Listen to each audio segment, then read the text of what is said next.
What's going on, everybody? Today, I wanted to talk about some of the theories I saw floating around online based on the Elon versus Trump beef. A lot of people think that Elon and Trump staged it themselves to help Tesla. Some people think that if they had the information on Trump, that the Democrats wouldn't release it. That's the main talking point I see online. They say, don't you think that if they really had this information on Trump, that the Democrats would have dropped it? And there's a lot of stuff going on. Let's just put it that way. I wrote down four of the biggest theories that I saw online, and I just want to go through them because I find it fascinating to see how people are reacting to this, whether they think it's real, whether they think it's staged, or whether they side with Donald Trump or Elon Musk more, or neither, and just think it's all some sort of show. So I'm going to go through them all. I hope you guys enjoy this episode. Dreamer Podcast starts now. Thank you guys so much for being here. I'm excited to be able to talk for you guys. It's the Dream Rare Podcast. Welcome to the show. The way to get the news at the desk or on the road. Let's go. God is great and success in our control. The world is crazy, but we get better from obstacles. Yeah. What's going on, everybody? Welcome to Dream Rare Podcast, where we have the best intro song in the world, and anybody who doesn't think that should be deported and probably sent to Guantanamo Bay. This is what democracy sounds like. What's going on? Let's see who's in the comments. We got Brooke. We got Laura. She said, wow, I caught a live. What's up, Laura? You have entered the show based on what I've seen. Ty, what's going on? Amanda, Veronica celebrates 16 months of membership. Thank you, Veronica, on YouTube. I forgot I even have a membership on there, but thank you. I appreciate your support. All right. I'm excited to get into this one. And I know everybody views politics in a different way. Some people are tired of it. Some people get inspired at different points. I feel like this week has been interesting to me, so I'm inspired to talk about it and weigh in on it. So that's what I'm going to do. Thank you guys for being here. Give me a thumbs up in the chat if everything sounds good. Give me a thumbs up on the video for the algorithm, and I'll just get right into it. First thing I want to say is, when I talk to people or just people in general, the smartest and wisest people that I talk to, they're always filled with information, yet they're always very honest about what they do and they don't know. And then on the flip side, I feel like people that are the dumbest people that I know and talk to, they're always so sure of themselves and they always talk down to you as if like you're not even in the room. They just talk to themselves basically. Like, I know people that I feel like could teach me so much and they do, yet they're also listening and learning and treating you like a human being. And then it's like the dumbest person, that's wrong about everything in politics. They'll just talk to you and talk over you as if they know everything. And you're like, oh, no wonder why you're so dumb, because you never listen and learn. A lot of people look at liberals that way. Like if you meet a liberal that's so sure of themselves, they want abortions, they want gun control, they hate Donald Trump, they hate Elon Musk. They talk as if you're an idiot and they know everything. And you're like, all right, there's no point of even talking to this person, because not only do they think they have it all figured out, but they're really backwards on everything. Yet I would give them the grace of having a conversation, but they won't return that to me. Of course, it's common on the left, but also I see it a lot on the right as well. And, I've felt the last couple of days have been very, very interesting because, of course, there's a lot that I do know. I do research, and I feel like I'll tell you exactly what I think in this episode. But I also know what I don't know. So it's this interesting moment where it's like, I'm open to the idea that it could be any of these things. But, if you derive your entire understanding of the world in liking or hating Donald Trump, then you're just going to always be 3 steps behind, in my opinion. While we can't be for sure what exactly is going on, I think when you piece it together and you're honest with yourself, you can figure out a lot more than other people. That's how I'm going to start the show. And that's just like a little tidbit about life and human interaction, etc. But let's get into the main theory that I've heard from most people in the comment section. I've seen it on Instagram. I've seen it on YouTube. I've seen it on mostly Facebook as well, a little bit of Twitter.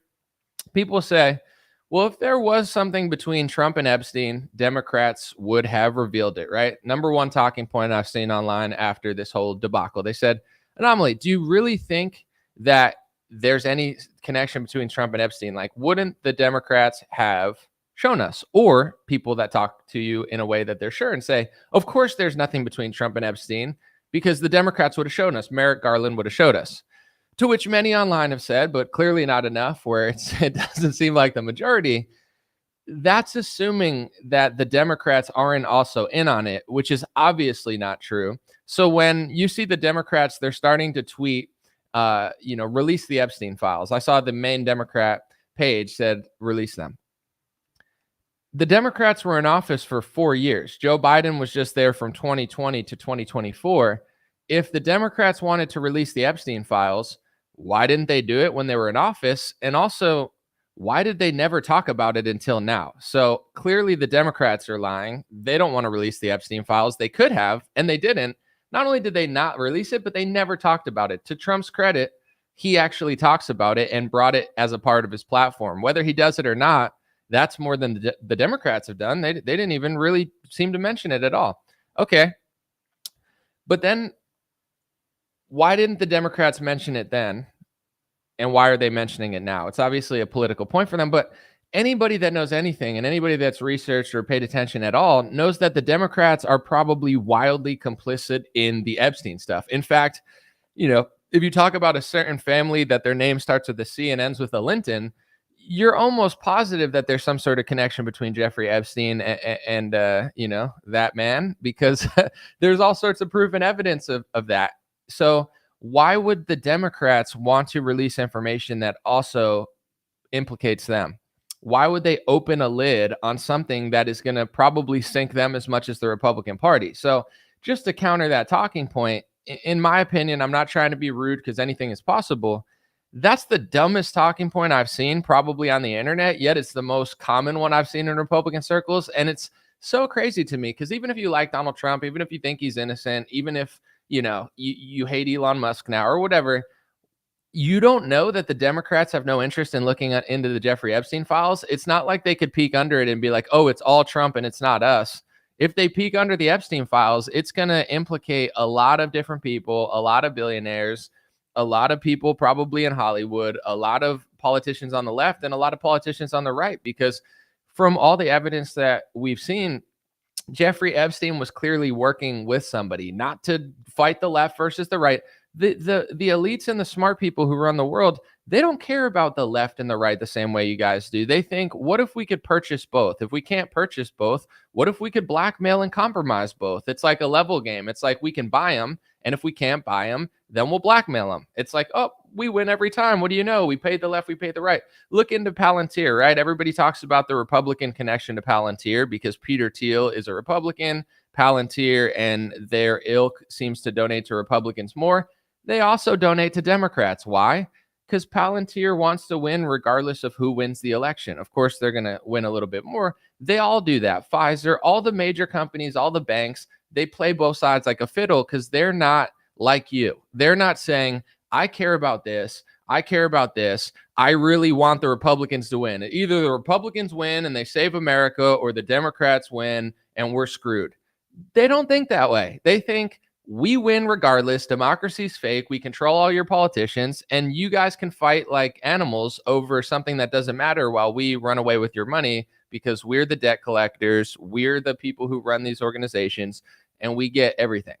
So it's like, why would a Republican that is supposedly awake, even if you like Donald Trump and believe him more than Elon, why in the world would you say that talking point? The number one talking point is the dumbest thing I probably heard the whole time, which is, I mean, don't you think that they would have revealed this on Donald Trump if they had it when they were in office? If they weren't also in on it, of course. Yeah, if it was only Trump and Republicans, of course they would have revealed it. But it's obviously not. And this is a tough pill for people to swallow because, this is my issue with a lot of fake opposition Republican media. Fox News, listen, there's some interesting stuff on there. They definitely tell more truth than Democrat media. And I get why, if you're going to watch television news, you tune into someone on Fox News. I get that. I'm more conservative. I believe the Republican Party tells more truth. But this is the problem with fake opposition when you actually believe the people on the television, is you start getting into these games where you actually think like Biden is with Iran and Biden is with China. And it's like, maybe they cut different deals, sure, but Biden is controlled by the same people Trump is controlled by. Biden funds the same wars that Trump can't seem to stop. It's like they create this narrative where, when the reality is, like, for example, with Israel and Palestine, do Democrats do a slightly different policy over Israel-Palestine? They do. It's not completely the same, but it's not nearly as different as Zionist media will tell you, which is pretty much all Republican media. And I don't care if you're a Zionist. I'm just being honest. Their media will say, Biden's working with Hamas. If Biden was working with Hamas and Biden was Iran, why would he give billions upon tens of billions of dollars to Israel? He does the same thing that every politician does. They funnel money to Israel, and Biden didn't stop that gravy train either. How come? It's because that's just how politicians work. It's the same reason Obama didn't do anything. It's the same reason George Bush didn't do anything. It's been decades. You could speculate based on why.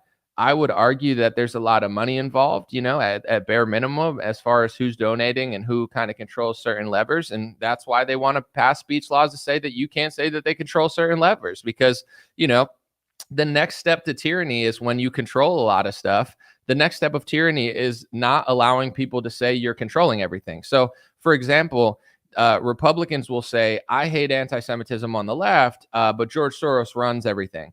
That's anti-Semitism according to the definition of anti-Semitism that the donors are pushing for Trump and Biden to pass.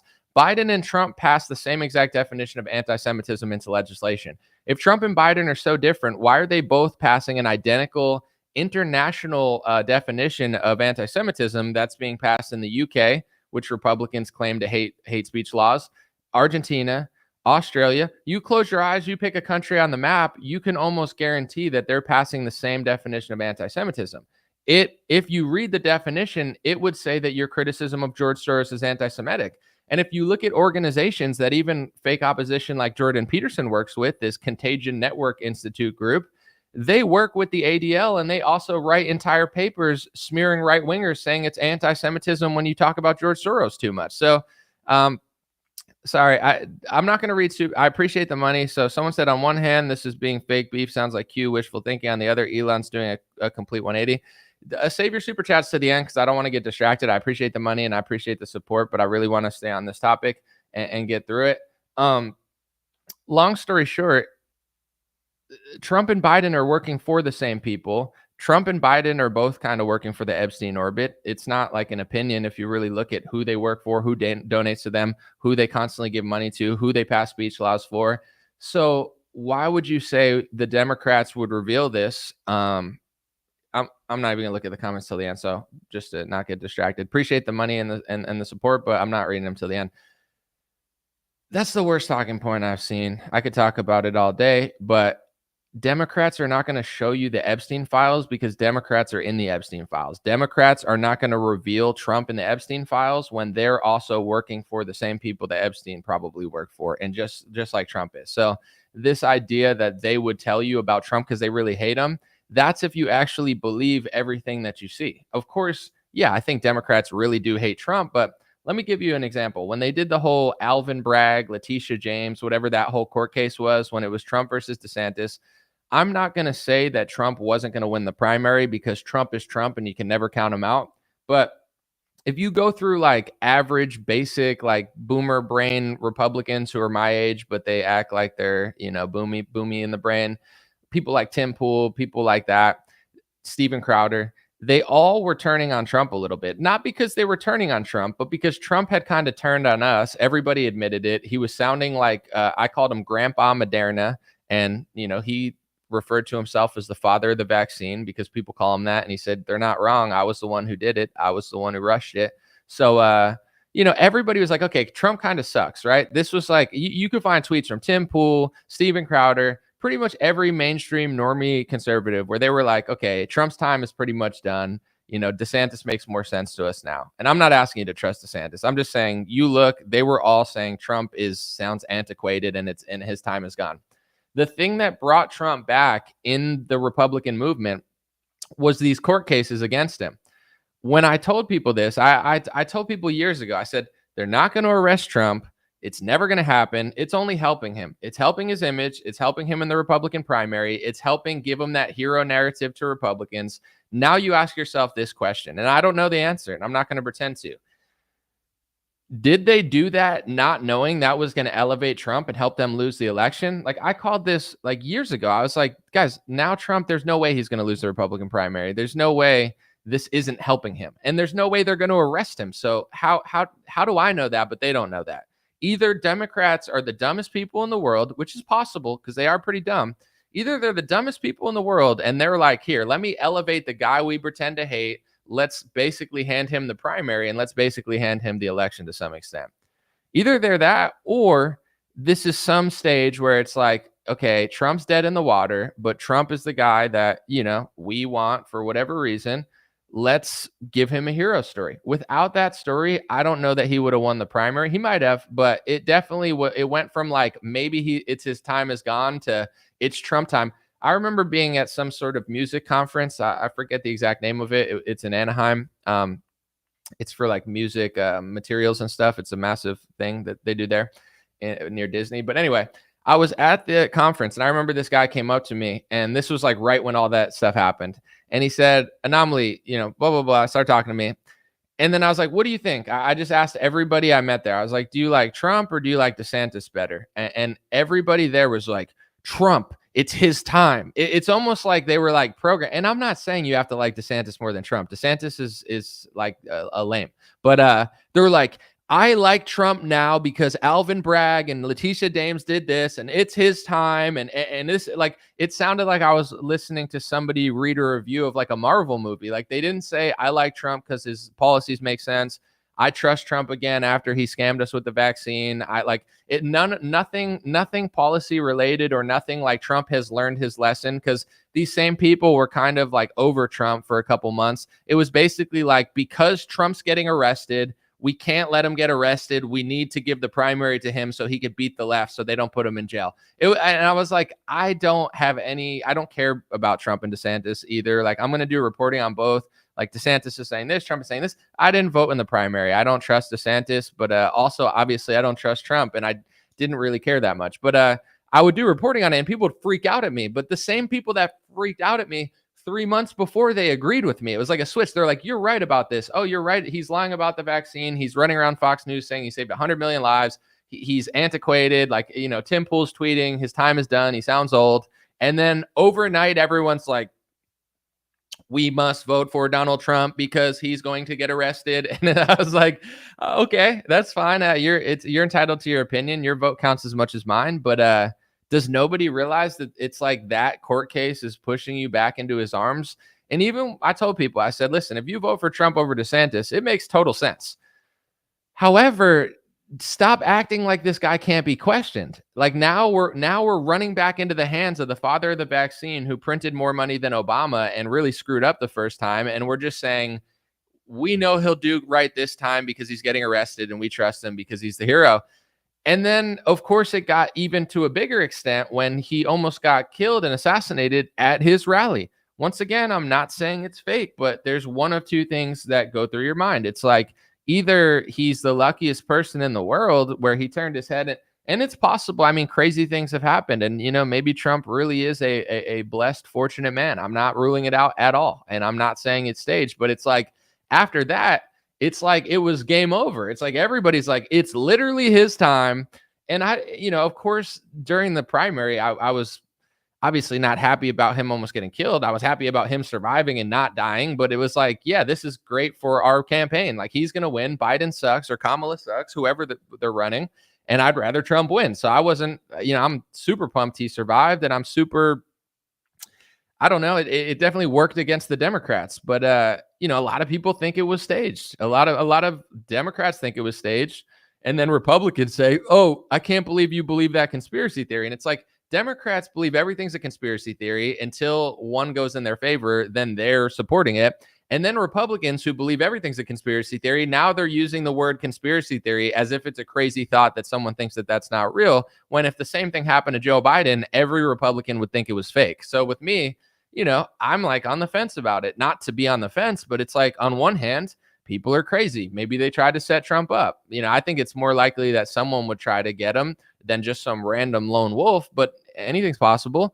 But also, there's a lot of like truthers out there who say they think that it was staged. And to be honest, I'm not going to be like, that's a conspiracy theory. Everything's a conspiracy theory, and everyone believes conspiracy theories. But when one goes against Trump, all of a sudden now conspiracy theories are bad. It's like, you could think what you want. I don't know either way. I wasn't there. I only have a video to reference. But at the same time, what I'm trying to bring this all together is that basically elevated Trump to even bigger hero status. So it's like, he's dead in the water because he's basically a communist who sells vaccines, who sold us out, who's just a clown, and everybody knew that.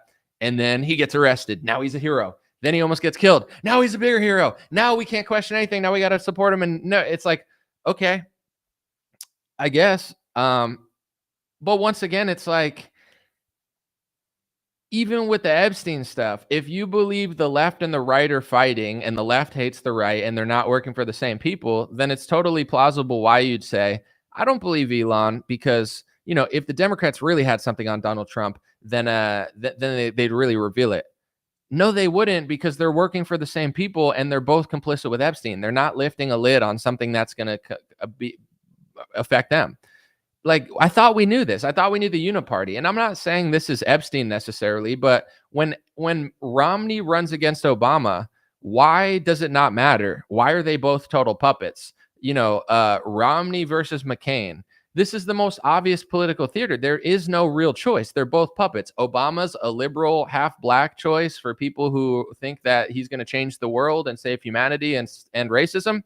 And then Mitt Romney and John McCain is someone that they give to Republicans that they pretend is moderate and he's going to cut spending, even though they never do. So it's like, all these elections have been fake. I thought we all knew that. Now we're acting like the left really is trying to reveal something on the right. This is my issue with Donald Trump, is he's in many ways, he's woken everybody up and he's given everybody hope, and he's done some things differently, some things for sure.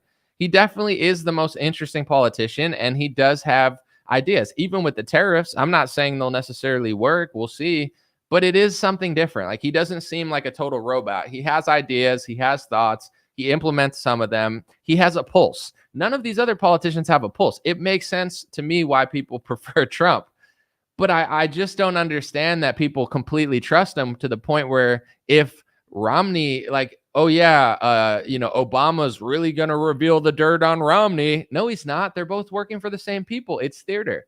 But when Trump comes around, it's all of a sudden not theater at all. It's 100% real. Every narrative they feed you, from the arrest that was never going to happen, that basically handed Trump the primary, to this event, it's all 100% real. And anybody that believes otherwise, it's like, how do people believe that? Obviously, the Democrats are complicit in the Epstein stuff to a massive extent, so they're never going to open that portal. Never. And if you watch some of my videos or listen to anybody that knows anything and just follow the actual breadcrumbs, not the fake opposition ones, that's basically the Bolshevik counter intel Operation Trust, you know by this point that Trump has an affinity for hiring Epstein people. Acosta let Epstein off the hook. Trump hired him for the Department of Labor in his first term. If Trump is fighting the deep state, why would he reward the number one person who saved Epstein at the time, Acosta, and gave him a sweetheart deal? Why would Trump hire him to a massive position in government? Why would he hire Bill Barr, whose father worked with Epstein at a school and potentially, possibly even hired him when he didn't have experience? All that stuff for grabs, but the fact that but looking at Barr's father and him being like the headmaster at a school that Epstein mysteriously just taught at for years when he ran the school. Look into that stuff. Or look into the fact that Pam Bondi was in Florida after the Epstein stuff and never looked back into it while Epstein was living in Florida.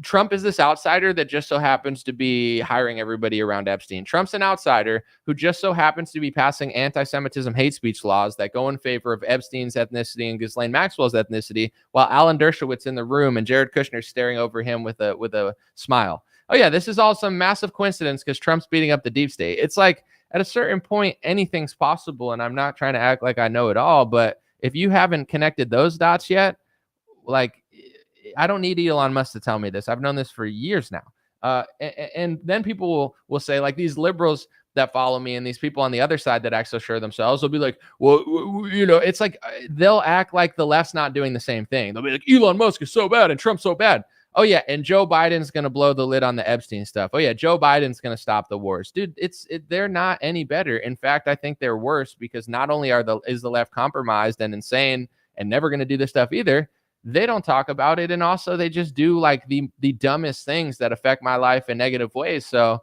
it's just like, it's just so obvious. So just to get over this one and get to the next one, the first talking point I heard the most is there's no way Trump's complicit in any of this because Democrats would have revealed it.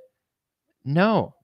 If you believe that the left and the right are really fighting, then absolutely. But they're clearly not. they're fighting on in some ways, but it's like surface level fights, like Letitia James fights. It's like you can fight like this, and like maybe we'll put Steve Bannon in jail for a year, and maybe we'll do this. It's all real. Like I'm not, God bless anybody that's had to suffer from that, but they're not going to talk about the Federal Reserve. They're not going to change banking. They're not going to stop the wars. I mean, maybe a little bit, maybe, but really no. It's like Trump's not stopping Operation Warp Speed. He wasn't standing up to the pharmaceutical industry.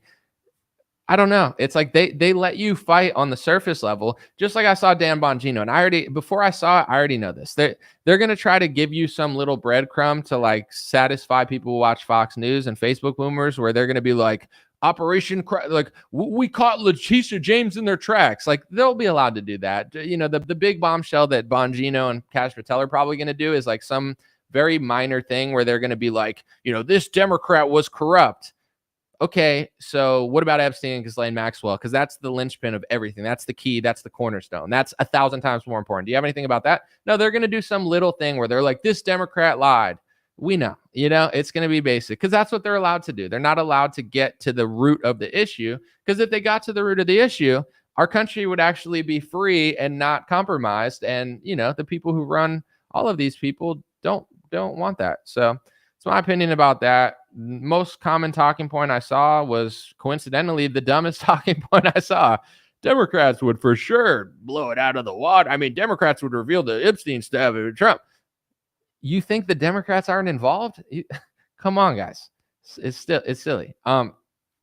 Second one, which is interesting. So a lot of people were saying to me, Trump and Elon staged the fight to make liberals like Tesla again and help the company in the stock. So one of the ones I heard at least 5 times was, I think Trump and Elon are actually staging this in order to get liberals to like Tesla. First of all, let's start with that before we talk about the stock. You don't understand how liberals work, because no liberals looked at this and thought, oh, I really like Elon Musk now. Everybody that hated Elon Musk and thought he was a Nazi still hates him and thinks he's a Nazi. Like none of them are like, oh, Elon and Trump are fighting, now I like Elon Musk. They'll say Elon and Musk are fighting, I don't like Trump, I don't like Elon Musk, but I like that Elon Musk is saying this. They'll hate Elon with the same vigor that they did yesterday. You don't understand leftists if you think, oh, this is that old Republican idea that people were saying during Trump's first term. He kept trying to please the left, and everyone's like, he's got to do this, so the left does this. Do you live in a different world than I live in? Like Trump, no matter how much he concedes to the left, they're never going to like him. They're never going to give him good press. He could be a total communist. He could be Karl Marx on steroids and give every minority $1 trillion, and they'd still say he's a rapist and a Nazi. And like, that's just who these people are. They're not looking for a compromise. They want it all, but they also don't know what they want, and all their cities are falling apart because they live in an upside down world. So like this idea that you can compromise to make liberals like you is so ridiculously untrue. It's insane to me that people still believe it. But it's also just weird. Like I said, I don't know everything, but I could tell you for sure, Elon doing this is not going to boost his standing in liberal circles. They're not going to be like, oh, I'm going to buy a Tesla now. Unless Elon flips to a total leftist again, they're not going to like him. If he's still libertarian based, if he's still right wing, if he still believes what he believes about trans stuff or whatever, they're going to hate him just as much. Unless he comes out tomorrow and he says, you know what? I'm actually a leftist again. Everything I said in the last 2 years was a lie. I was brainwashed or on drugs, or I got tricked by Trump. I'm a shit lib again, and I'll believe all the things then they'll like him. But they need a lot more than just him disagreeing with Trump for a week for them to like him. So that, in my opinion, not trying to be rude, but that theory is pretty dumb as well. Now, this theory, I'm not going to say is dumb because anything's possible, but they say Trump and Elon staged the fight to help Tesla's company and stock. Like this is some sort of fake fight, and they're trying to make the Tesla stock go down and go up or crash, pump and dump, whatever. Anything's possible. I don't put anything past these politicians anymore, but I just don't think so, personally. I don't think that that's what's going on, and I'm not going to say it's like 100% a real fight, but I don't how is this going to, I don't know. It's possible. I'm not going to rule it out, but I think it's a little bit more going on than just them trying to fake fight in order to make the stock go up. Like, why would the stock go up? Because they fake fight. It went down, I guess, 15%, and now it's up today. It's possible, I guess. I don't know. It's definitely possible, but I don't really see it. But once again, I don't really care what people think or what they say. Like it's interesting to me. Another one is Trump and Elon staged a fight to make Democrats want to release the Epstein files. This one's interesting. It's definitely possible, but it's one of those things where talk just means nothing. So let's just say it's true, right? And Trump and Elon are fake fighting in order to get Democrats to want to release the Epstein files. Why does it matter what Democrats say they want? Democrats were in office for 4 years and they didn't release the Epstein files. So we know Democrats don't want to release the Epstein files. If they wanted to, they literally could have 4 years ago and 3 years ago. They didn't. So what they say on Twitter means nothing to me. I'll post it on Facebook because it's funny and I want to joke about it or make commentary about it. But do I believe that the Democrats actually want to release the Epstein files? Of course not. But let's just say they really did. It doesn't matter. Trump is in office. Pam Bondi is the attorney general. Kash Patel and Dan Bongino are hard at work, getting the deep state files and telling us stuff on Fox News and doing a lot of stuff. I'm sure they're crushing a lot of crime and it's a tough job, and I'm not being sarcastic. The FBI, they probably have to deal with a lot of real stuff as well as, acting stupid on the Epstein stuff. But anyway, like, who cares what the Democrats think? Who cares what they say? Who cares what they pretend to want? Who cares if this tricked them into wanting the Epstein files? Like, who cares? When the Epstein files, if they ever came out in entirety, that would be the big moment. It wouldn't matter what they wanted or not. And it matters, do Republicans actually want to release them? That's why I'm glad that Elon Musk said something, because I think it's adding to the social pressure that Trump has to release them. And this is my issue with people that worship Donald Trump.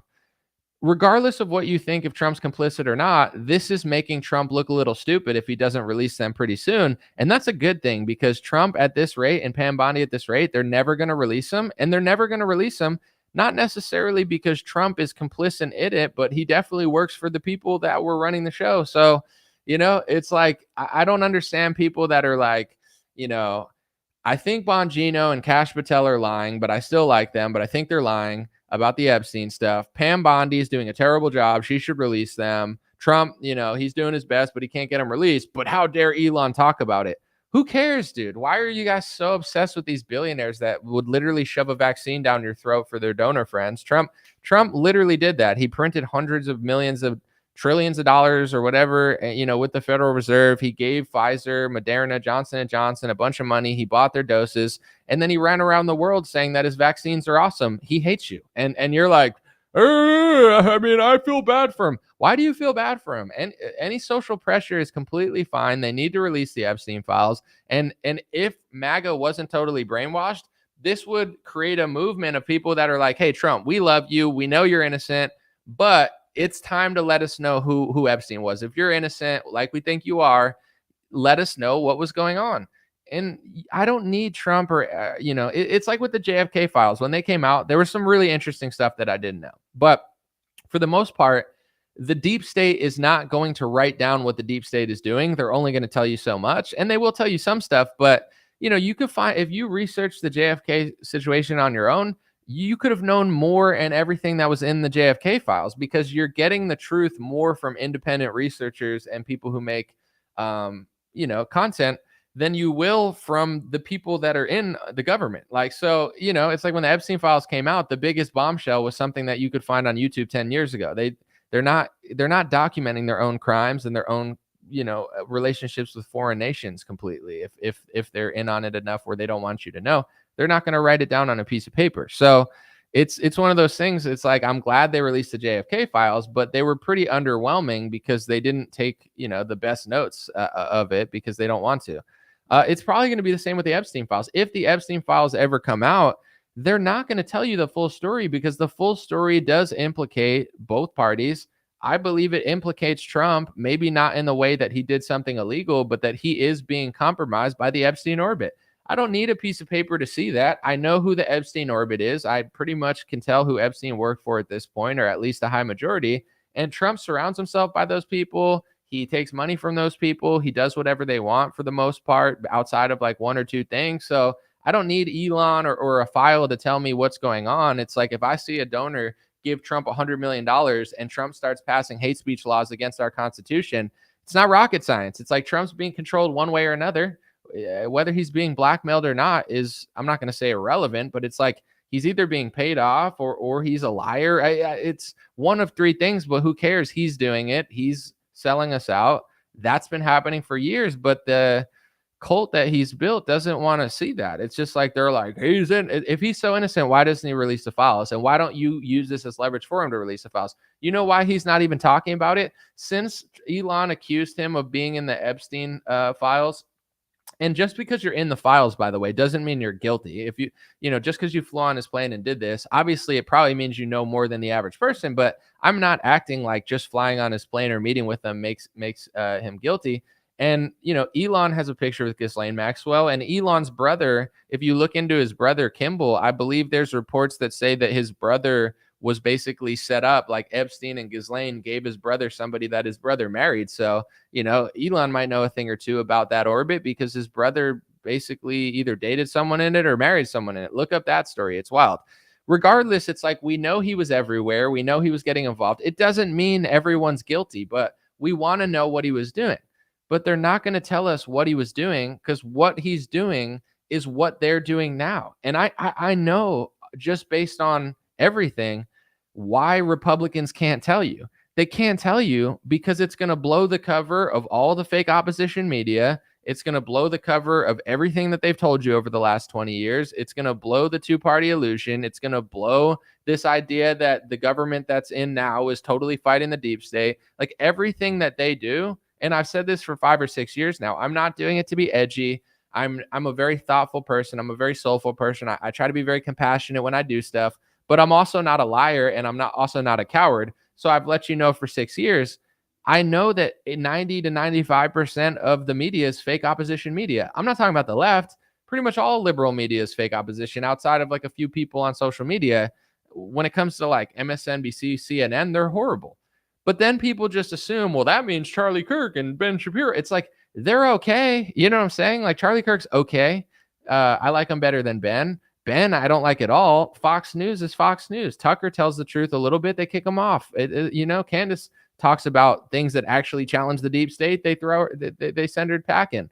Duh. You know what I'm saying? It's like people haven't figured out what's going on. So if you figure out who Epstein was, who Ghislaine Maxwell was, who they were working for, why they were probably compromising American politicians and what they were using it leverage for, who Trump hires, who Trump works with, who Trump takes money from, who basically all Republican media works for, it all comes to the same point, folks. So how is the guy that's literally like, and the entire movement, the entire MAGA and Republican movement is in that world without even knowing it's in that world? And if they showed you that world and lined it out for you, it would blow your mind. It would be like, oh my gosh, now I'm going to question Charlie Kirk. And I'm not saying Charlie's in on it. Don't get it twisted. He's not.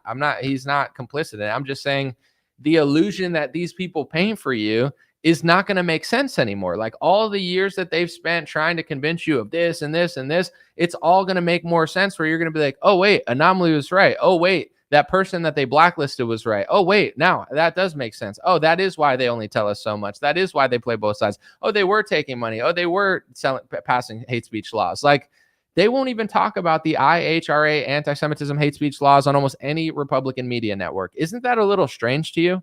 Isn't that a little strange that Trump and Biden and Chuck Schumer and Kathy Hochul and Governor Kemp and Kristi Noem and Sarah Huckabee Sanders and Ron DeSantis and Argentina and UK and Germany and France and Brazil and Australia, isn't it weird that they're all passing the same international hate speech definition? Isn't that a little strange? And isn't it even stranger that Republican media that pretends to be against hate speech won't cover this topic? And isn't it a little strange that they blacklist anybody who knows this? And isn't it a little strange that Matt Gaetz was one of the only politicians who pointed this out, literally one of the only ones, and how it's also anti-Christian because they mentioned Jesus in the bill. They're actually passing hate speech laws to basically make it harder for you to talk about the Bible in the definition of the law. And isn't it interesting that, Matt Gaetz then had to step down from Attorney General? And isn't it interesting that then Pam Bondi steps in, who was in Florida when Epstein was living there? Isn't that just so interesting? Isn't that just, it's not a coincidence. I'm not asking you. I'm telling you. I know where I was going in Republican media. I know the events I was getting invited to, and I know what stopped pretty much all of my leverage in that. And I'm not playing the victim. I'm great. God is great. I've made my own career. It's only made me stronger. I'm not asking you. I'm not guessing. I'm telling you. It's this topic. It's the topic that relates to Epstein. It's the topic that relates to Ghislaine Maxwell. It's the topic that relates to the foreign wars. It's the topic that relates to Trump donors. It's the topic that relates to Charlie Kirk's donors. It's all the same. And once you figure it out, even if you're the nicest person and you don't have a hateful bone in your body, they don't want you around, because you being around means everybody's going to realize they're a fake, because they can't compete with you in the market of truth. And that's the Republican Party, and that's Trump's Republican Party. So why would he release files that show that everything that they're telling you is a lie? Not everything, but like it's like they're telling you the truth, but then they're leading you in the wrong direction. Trump's like the Pied Piper. He's like, yeah, we're going over here, folks, but he never ever gets there. They're not going to show you that. And this idea that the Democrats are going to show you. Guys, I know I talk about Republicans more because I find it interesting, but don't get it twisted. I don't do that. And I have to repeat this because so many times on my Instagram, people are like, why don't you post about the Democrats more? Because as somebody that isn't stupid, it's like there's no value there. They're all phony. They're all dumb. Obviously, CNN is horrific media on every level. MSNBC, there's nothing to talk about. There's no debate to be had. Just ignore them completely. There's no value there. There's no value whatsoever. And then I want to say this talking point that I saw where people say, the Democrats never fight like Elon and Trump. That's how they really beat us. And that's why they're so good, is because they never fight like this. That's because they're fake. That's not a good thing. They all lie. They're all disingenuous. It's all a show. They all don't want to say how they really feel. I remember I've told this story before, but I feel like it's relevant. And God bless this guy. I was talking to my liberal buddy in LA one time. This was way before the controversy became mainstream, 2013, 2014, possibly, maybe 2016. I was talking about sports. I'm an athlete. He's not. I said, listen, I don't care who someone is or what their sexuality is, whatever. But, as an athlete, I don't think transgender athletes make much sense, because just the way that male and females' bodies are different. And just like you look at any sport, it's like NBA, WNBA, you guys get it, right? I said this to him and he goes, I never really thought of that. That's actually, and because I'm such a nice person, he didn't think it was hateful. He's like, that's actually a really good point. I never thought of that. And I was like, you never thought of that? And he goes, no. So I go, so do you agree with me? And he goes, no. What do you mean you don't agree with me? I don't agree. So you think they should play any sport they want and just beat women? Yeah. Why? He can't say why. He's not an athlete. He doesn't know sports. He knows I'm not being hate. He basically, what I'm trying to say is, this is how the liberal mind works. They just say whatever they think is not going to get them in trouble. I know nothing about sports. I know that this is probably wrong, but no one will ever call me a sexist. No one will ever call me a homophobe. No one will ever call me a xenophobe. What do you think about the border? Leave it open. I don't know. I don't care. Yeah, okay. Drink, and I'm not telling people to drink, but have 4 beers and then talk to me again. Do you still believe what you told me? No. I mean, it's pretty crazy. Like, of course. I've seen that. I've seen that from other liberals when I was in Hollywood. They said one thing, they got wasted, they were a totally different person. It's like, I know. The illusion shatters, the illusion cracks. You know what I'm saying? Nobody has no thoughts. Nobody takes the safe route every time. It's like, obviously you don't believe. So liberals don't fight because they don't actually believe what they say, and they're all lying. That's not something to aspire to. Let's all get along and pathologically lie. No, that's the issue with politics, and that's the issue with most Trump supporters. They don't have to crash out like Elon Musk did. And I'm not saying it was a bad crash out. I thoroughly enjoyed it and think it's productive, but you don't have to go that far. But like everyone on the right, like in Republican media, they know that going against Trump is a career ender, because Trump is this like, he's like a boomer dragon where you just can't beat him. It doesn't matter how wrong he is. It doesn't matter how much he tried to oversell the vaccine. If anyone else did that, their political career is over. If Candace Owens said what Trump said about the vaccine, she has no audience anymore. I mean, maybe some, but she's not. She loses all respect. She loses all integrity. Me, Dave, name a person, their career's over if they did. But Trump does all that stuff, and he's this mythical boomer dragon that just made a mistake, or he's playing 5D. He's a fascinating character. I get why strategically and logically people don't challenge Trump.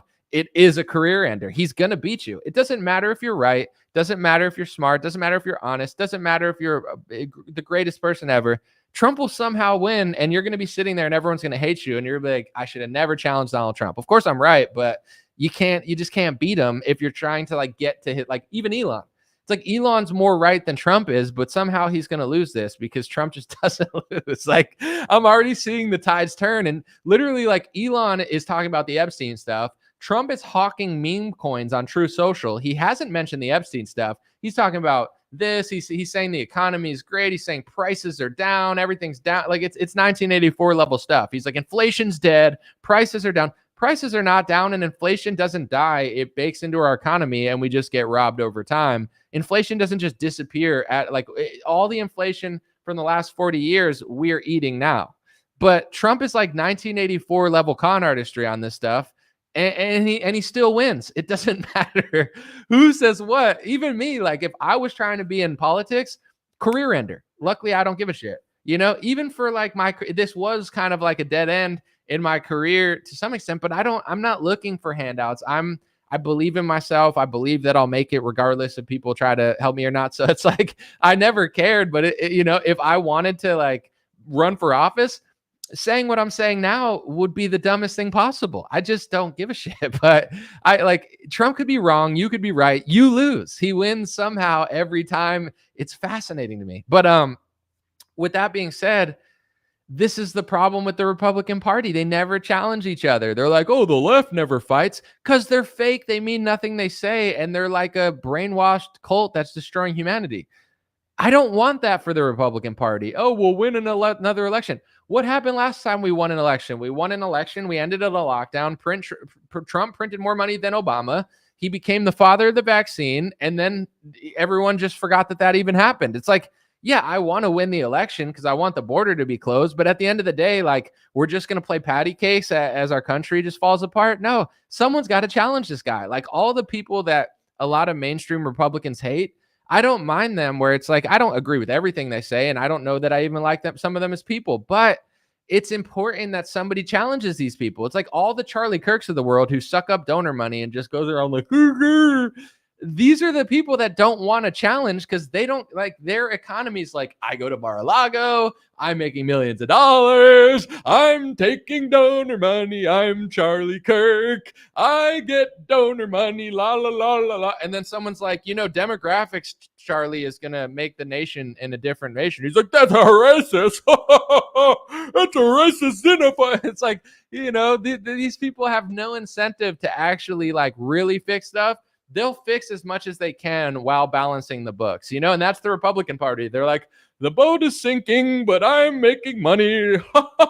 And it's like, okay, bro. Yeah, we won the election. I'm glad. But now we just got to play patty cakes for 20 years. No, I want to see Elon Musk crash out allegedly on ketamine or potentially on ketamine, possibly. I don't know. He tweeted that as a joke, but I don't think he's joking. I told you I think he's on drugs, but not just because he's autistic. I know the difference between like, I'll just show you. This is the difference between like, this is Elon Musk when he's just, you know, got a little bit of tism. He's just like, you know, that's like just a normal. This is Elon Musk like crashing out.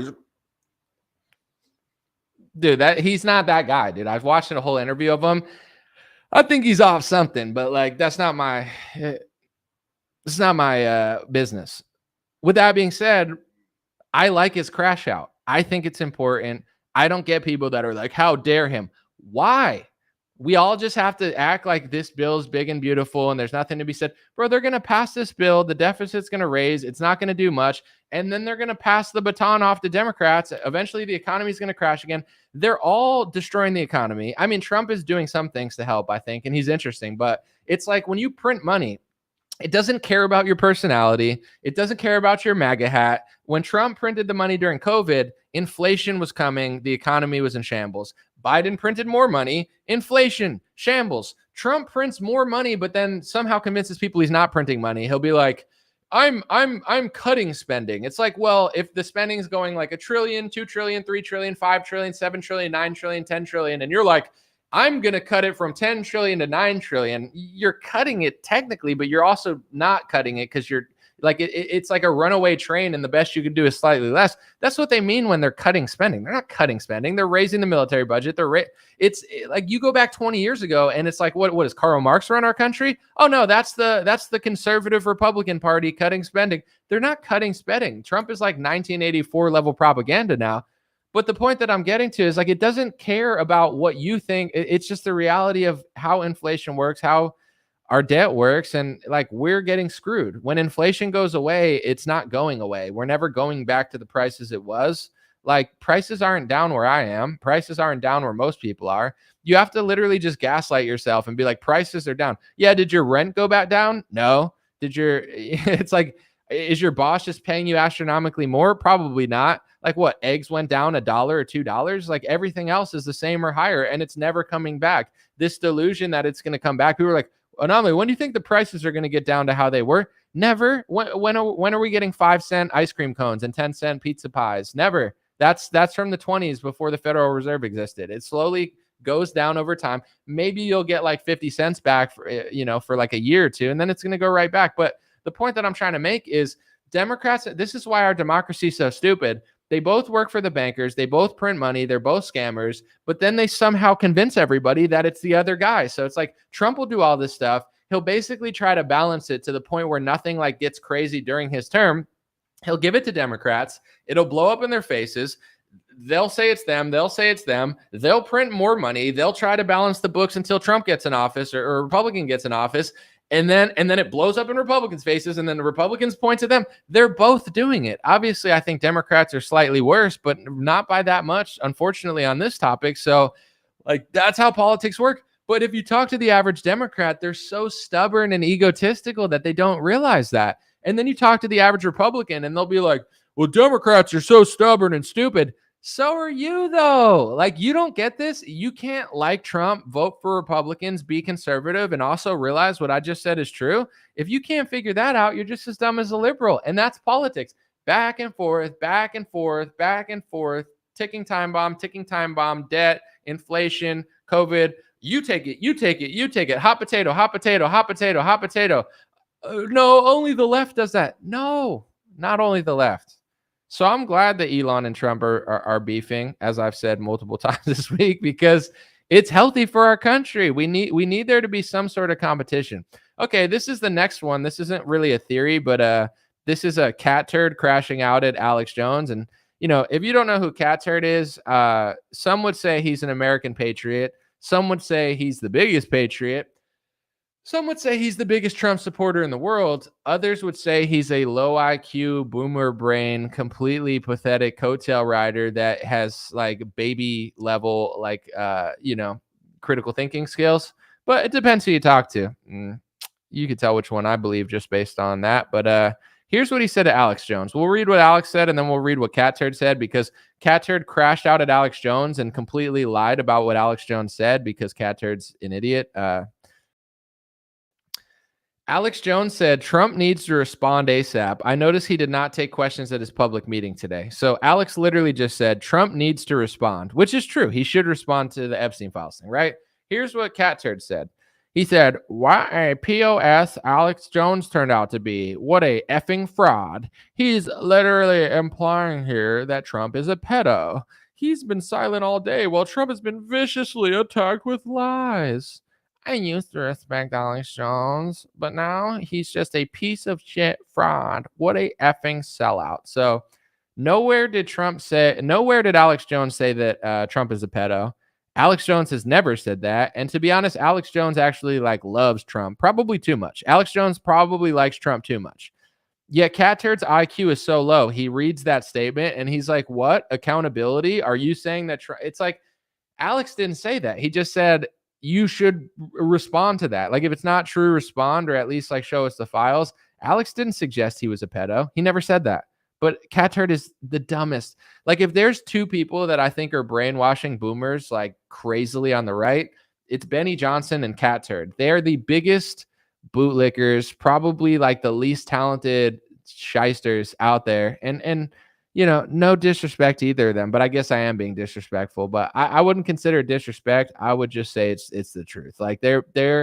Their content is so mind-numbingly stupid, and mind-numbingly basic that I feel like they're responsible for brainwashing like millions of Republicans into having like piss for brains. I was doing an experiment back when I used to argue with people on social media more. Now I don't, and my life is much better. But when I used to actually engage in Twitter arguments, anytime someone crashed out at me to like a crazy extent, I'd be like, hey, the sun is shining today. And they'd be like, F you, F you.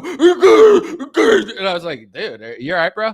I'd look at their I'd look at their bio, and every time either they're like a sports fan where they have like Trump as their profile picture, they're like, I love sports. So do I, but it's not part of my bio because I have a life. But in general, I'd go to their feed, and their feed was always like cat turd, Benny Johnson, cat turd. 95% of the time, I'm not exaggerating. It was like 9 out of 10 times, like 19 out of 20 times. Every time somebody crashed out and cursed at me for having like a basic opinion about something that is like above the level of like a Teletubby watching toddler, they would like snap and like loot. Like I'm not even being sarcastic. I literally think Cat Turd and Benny Johnson are melting people's brains and like numbing them into like being literal artards. Like I'm not exaggerating. They're doing something with their mental witchcraft programming and like stupid content that like somebody follows them and, and you're like, what opinion? And like, if you go to Cat Turd's thing, he's just like a professional, like Trump slobber. He met Trump, which is cool. He's been on Tucker Carlson, but he's just like, Trump's amazing. Everybody. It's like, dude, they need to release the Epstein files. I'm not saying Trump's in on it. I'm not saying Trump's a pedo. I don't think he is. I really don't. I just think he's compromised though, and I think he's a sellout. I'm not going to accuse him of like sex crimes because I don't think he's guilty of that, to be honest. But I do think that he works for the Epstein orbit, like not necessarily Jeffrey Epstein himself, but the people that Jeffrey Epstein probably work for, Trump is obviously working for. So it's like, can we vote for Trump, but at the same time want something, or do we have to act like you? And if you look at a picture of Cat Turd, he looks like the type of guy that walks around in public, craps his pants, and like just leaves it there. Like go look at a picture of him, and that's what he looks like. He looks like he walks around. He's like, and then he'll just be like, I like Trump, and he just like keeps walking. Like he looks like the type of guy who poops his pants in public. I said that about another person. I think it was like Steve will do it. I was talking to my friend one time, and I was like, he looks like a guy who like shits his pants. And 5 months later, Bradley Martin and Steve will do it from the Nelk Boys. They posted that Steve literally pooped his pants, and Steve will do it. Like they're disgusting weirdos, but God bless. I'm not saying Bradley seems like a cool guy. Steve seems like a likable guy too, but I'm just saying it's weird to post a picture of you crapping your pants on Twitter. Like that's disgusting and weird. Why would any normal person do that? But whatever. They posted a picture of him pooping his pants, and my friend texted me and he goes, bro, how did you know he was the type of guy who poops his pants? I'm like, look at him, listen to him. Like, isn't it obvious? And my friend couldn't get over it because he's like, how did you call that one? Like, he's like, you told me that a year ago that you think Steve will do it is the type of guy that shits his pants. Then he literally is the type of guy who not only shits his pants, he's the type of guy who shits his pants and posts on Twitter that he shit his pants. Cat Turd is not the type of guy who'd post it, but he looks like the type of guy that would do it. I'm not saying he does. I'm just saying he looks like that type of guy. And it's just like, why is he getting so mad at Alex Jones for pointing out that Trump should probably respond? Those are my reactions to everything that I saw around the Trump and Elon stuff. Let me know what you guys think in the comments. And I'm going to read a few. I'll try to catch some super chats if I can, but I told people to hold off. If you decided to do it, I'm scrolling up. I don't see many. So yeah, I'll read a few before I leave. That's my thoughts about all that. Appreciate you guys. Thanks for being here. And I got like 10 more minutes in me. Holly said the way he pushed the ventilators and the villains killed so many people. God help us. Yeah, I mean, this is like Trump is the ultimate like huckster and shyster. He could sell anything. So you can like him and appreciate him, but also know that he's a huckster and a shyster. Where like Trump, if he does it, he has to pretend like it's great. He's not that honest of a person when it comes to this sort of stuff. I can't sell something that I don't believe in. Trump can sell anything. He could sell ventilators. He could sell vaccines. Like he could sell anything. That's the type of person Trump is. I'm not that type of person. Like I can't I can't just sell something that I know is horrible. But Trump, if he does it, he's such an egotistical person or a liar that he's like, I make the best ventilators, the biggest ventilators. I worked with Honeywell to get the ventilators out. Yeah, you became a literal communist, and he used the power of the state to say, or a fascist, whatever you want to call it. He used the power of the state to basically threaten companies into making ventilators and other stuff. I don't know if you guys remember that, but he was basically like, you have to do this now. It's an emergency. You have to change your production to make these for us right now. And they were trying to negotiate a price with Trump. Like, he became a literal communist in order to force them to make ventilators. And because he became a communist to do the ventilator thing, he then had to brag about it like he saved a bunch of lives with the ventilators. And it's like, Trump kind of sucks, dude. Like, I get why people like him. I get why I prefer him over Biden, but I just don't get why people trust him anymore. It's fascinating to me. But I'm very self-aware. I know that you can't beat Trump. It doesn't matter how right you are.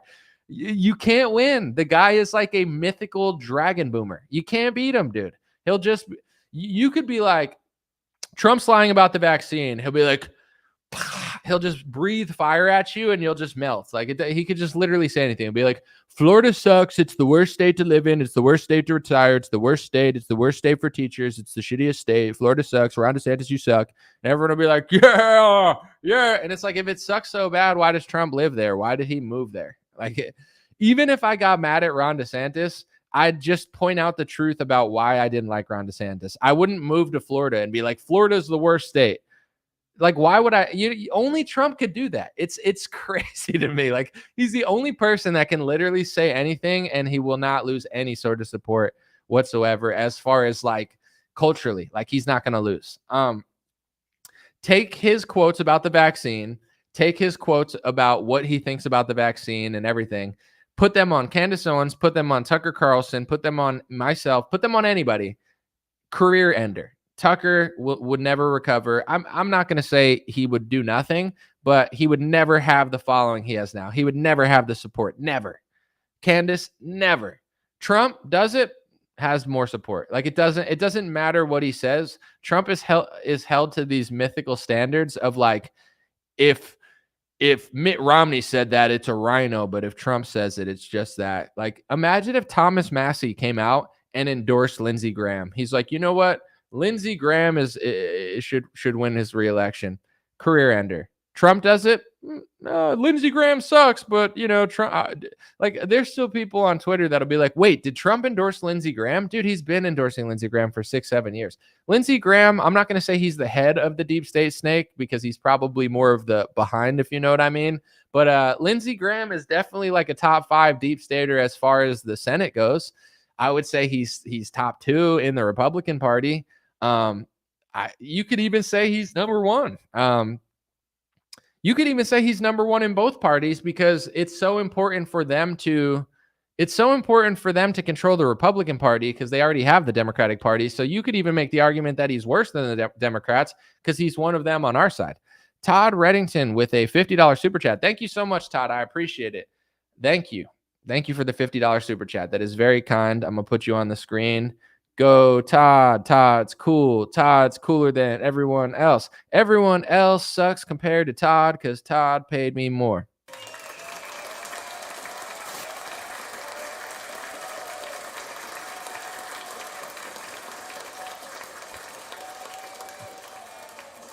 Maybe if I do that more, then people will, maybe they'll give me more super chats if I do that when someone gives me $50. Maybe that's my new thing. If you give me that much money, I just stop what I'm doing and just celebrate.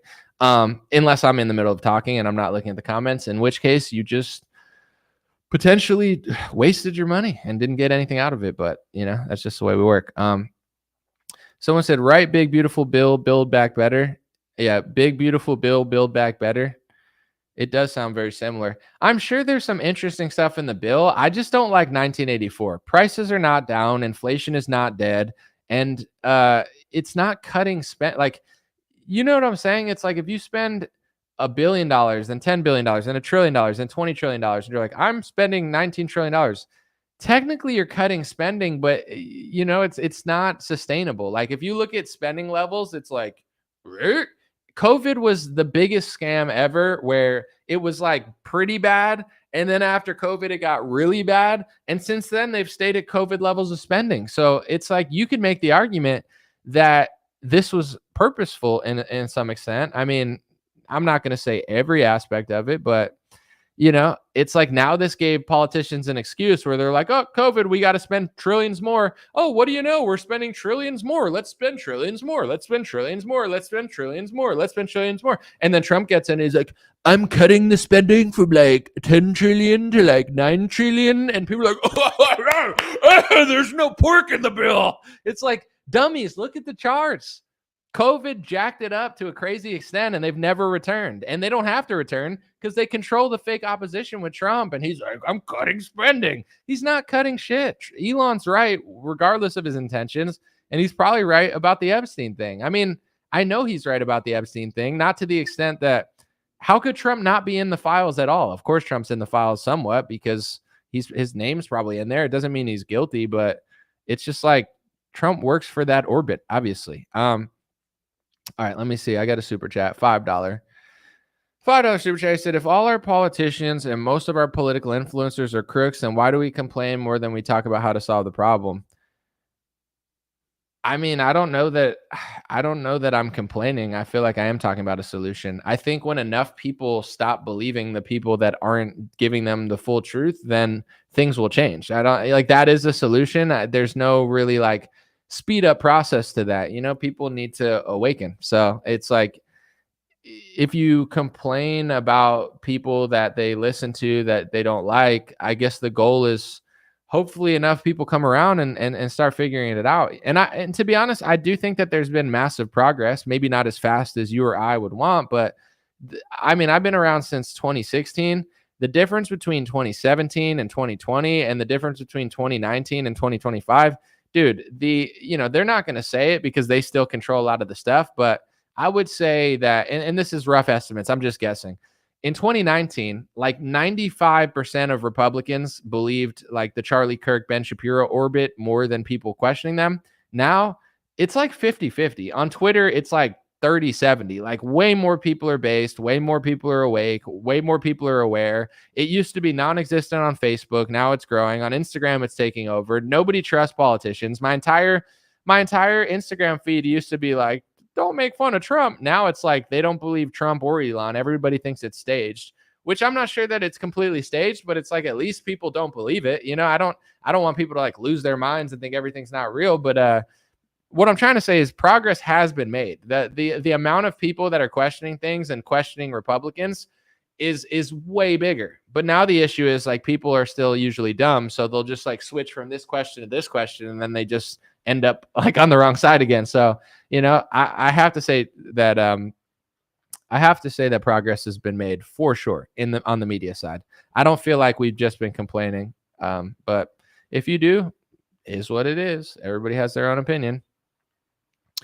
Holly said, if you Google search Israel and hiding pedophiles, you may be shocked. They go there for asylum. There's articles going back a couple decades.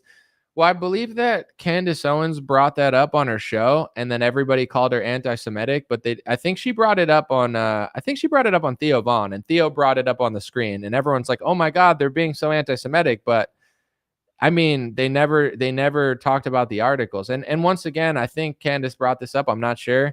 The articles are in Times of Israel. It's not to say that no one else does it anywhere else, but like there is a habit of some people committing crimes in certain countries and then running to that country. Like that does happen. And if the best you could say is it's hate speech to say it, then it kind of feels like you don't want to talk about it, which is kind of weird. But I'm not saying it's that exclusive to them, but there's definitely that. And anytime anyone brings it up, people just accuse you of being hateful, but it's literally in the press. But whatever. Anyway, let me read another one. $13.99 from Adam. Adam said the beef being fake is probably QBS wishful thinking. On the other hand, Elon's 180 in 24 hours on Trump, tariffs, and impeachment seems suspiciously over the top. Adam, I hear what you're saying. I feel you. It's like I don't know. I don't trust Elon. I don't trust Trump, but I agree with a lot of what Elon's saying, but that I don't agree with it because he told me. I just thought that before he said it, and the fact that he's saying it is like, oh, cool, somebody's saying it with that has more influence than me. Anything is possible, and it's like it is. You always got to question Elon's intentions, and also like I made this whole video because I wanted to talk about it, but some of the theories people have, like, they just don't make sense to me. I feel like some people, people are. It's good that people don't trust anything, but it's also not good that like people never can like figure out what's going on. But I do hear a lot of Q level kind of cope where it's like, oh, they're in on it together and they're best friends and they're trying to like fix the stock market. It's like the Q stuff is basically like, instead of being like, here's all the evidence, here's like all the data, here's my intuition, and then here's my conclusion. They say like, how can I twist this into the greatest thing possible? Which I guess some would consider a positive mindset. But also, I don't know. I don't consider it a positive mindset. I just think it would be like, if the border opens, and there's like tens of millions of people pouring in, it's like, oh, those are all patriots who are coming here to fix our country because they're all Q supporters. It's like, is that optimism? Maybe. But I feel like it's a little bit of delusion where I'm not asking you to freak out if the border's open, but to act like everything happens that is awesome purposely and Trump is the leader of the awesome things happening. It's a little weird. And I've seen them make like 20 mistakes. Like during the lockdown, and that's the thing with some of these people, they never admit that they did this. Like they always just move on to the next thing, where they were thinking that the lockdown was to arrest all the bad guys, and then like 3 months later they're like, oh wait, no, Fauci's bad. And I'm like, but you just said for 3 months you just tricked millions of MAGA moms and brainwashed boomers into thinking that the lockdown was a good thing. Like when we needed people to be against the lockdown, you tricked libertarian and Republican people and Christians into thinking lockdowns were good because you told them the pedos were going to be arrested.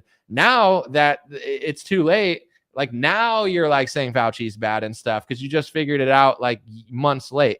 So that's my issue with them, is they're always like coping and coming up with things that make no sense. But if that makes you happy in this world, it is what it is at this point. I don't want to spend time arguing with these people. But someone said, what's up with Steve Bannon talking about investigating Elon and having him deported? That's nasty work. I want to say this, and I don't know that I'm not really trying to burn this bridge because like I feel like people on the Steve Bannon show follow me on Twitter and they seem to like me. Like I'm not saying all of them, but some of them.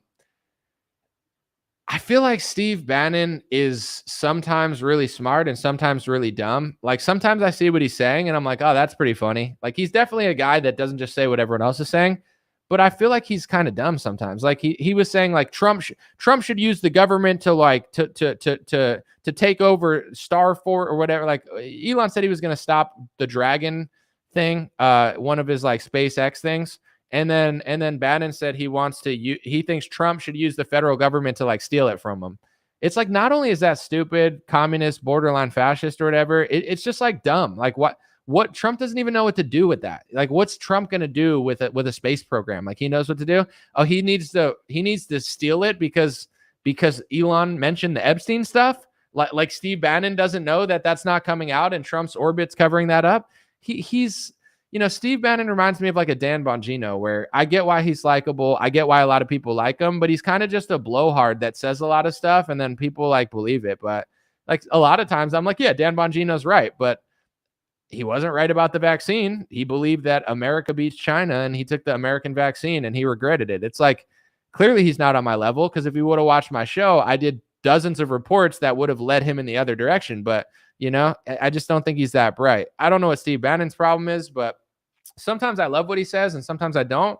And that's natural. It's natural to disagree as an American and it's healthy, but I really don't think he's that smart. He just seems like a blowhard who just like yells things like, we're going to arrest Elon, deport him, and take his space. Why would the government now? We need to be communist and fascist and steal people's like space trinkets because he said something mean to Trump that was low-key probably true.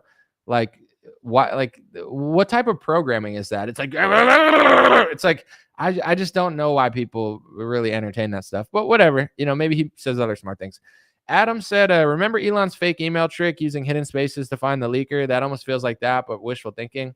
I don't know what you're talking about, and I don't know that. So, but it's not. I'm not being rude. I'm just saying I'm not sure what you're talking about. So, I can speak on that. Someone said Barrett Bannon is a paranoid alcoholic. I mean, they did throw him in jail for a while, so I get the paranoia. If he's an alcoholic, I mean, that's on him. But I just, sometimes I look at yesterday, and this is gonna sound incredibly douchey, I feel like, and I'm very aware that it is. I'm trying to figure out a way to say it that doesn't come off so arrogant. I look at yesterday and I look at everybody's opinions, and I think to myself, this is why I'm employed. This is why I've made a career of this for 10 years. This is why I get inspired to talk. This is why people like to listen to me. Like, I'm just so not impressed with what everyone else is saying. And I'm not trying to act like a hipster about it, but this is why I do this. Like, I never wanted to be a news guy or a political analyst. That was never my dream. I just wanted to do it because I realized everyone sucks at it, and I thought I could do it better. And I did do it better, and I got millions of followers, and I got billions of views.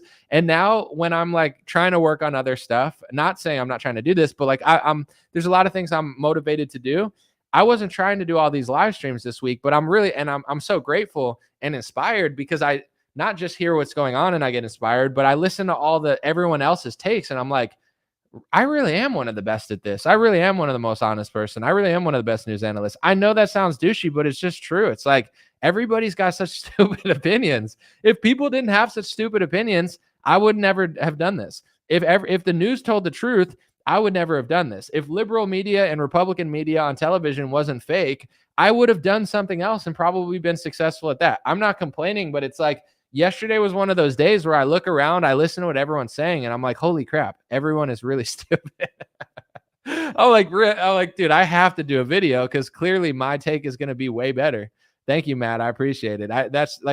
I know it comes off wrong, but I'm just being honest. If people made sense and I could find like 5 people that I agreed with, I would never do this. Like I never would have started doing this, and I never would have felt the need to do this. And to be honest, some days I don't want to do this, and then other days I do want to do this, where I'm like, it's like I can't leave rap alone. The game needs me. Sometimes I'm trying to work on other ventures, stack up, find a wife, and retire.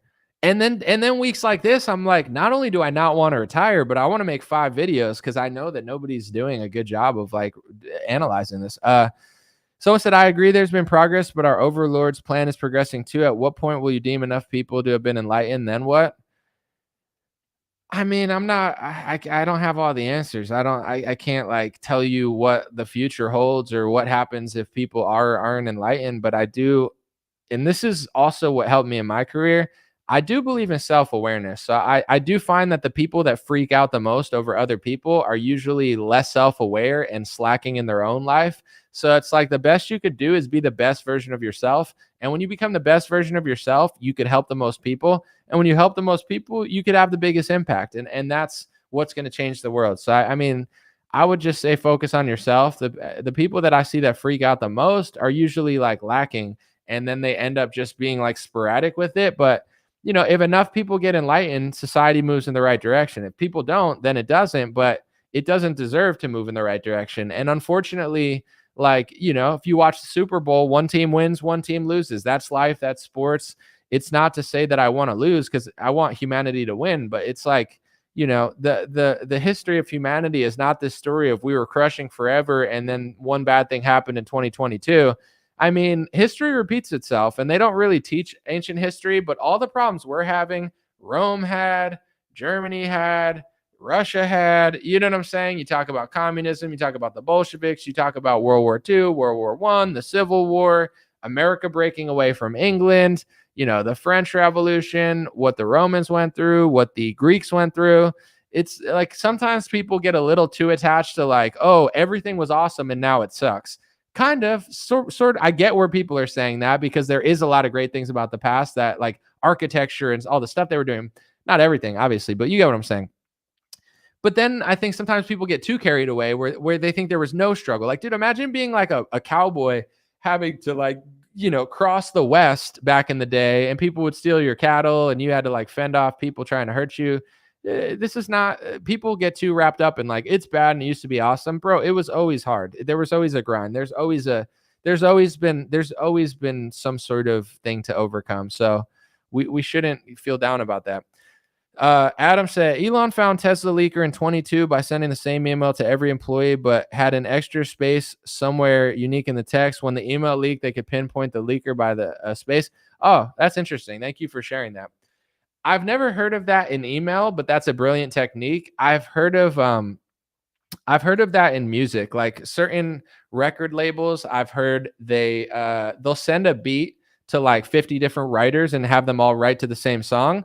And then if the beat leaks, they'll know who leaked it because they all have a specific tag somewhere in the beat that is exclusive to the person they send it to. So that's a really good strategy in email too, to find a leaker, I guess. But I've heard that in music. It's like, oh, the beat leaked. It's like, well, we know who it is because you all got separate beats. I like stuff like that. I think it's a smart way to find out who's ruining it for everybody. Positive Nitrogen said, yet you still believe in political solutions to the problems of our country. That's pretty stupid. Thank you for saying that, because you're exactly one of those people that probably thinks you're smarter than they are and talks down to me, but you're not on my level. So I'm not trying to have a competition with you, but you think I believe in a political, like, I don't even know what you're talking about. It's like you're like accusing me of something that you think I believe and then calling me stupid based off it.